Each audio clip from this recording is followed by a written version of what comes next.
Hi my lovely viewers, this is Alvati World Learning Tutorial channel for you.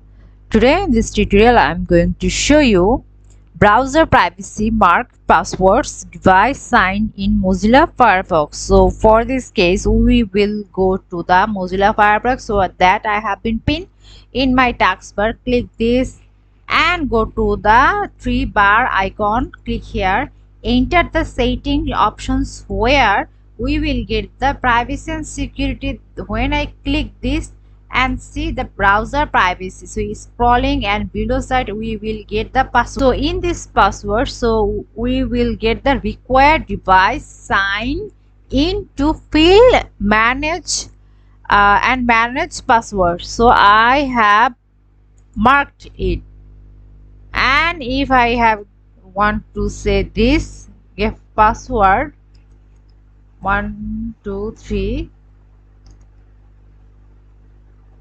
this is the wrong username and password.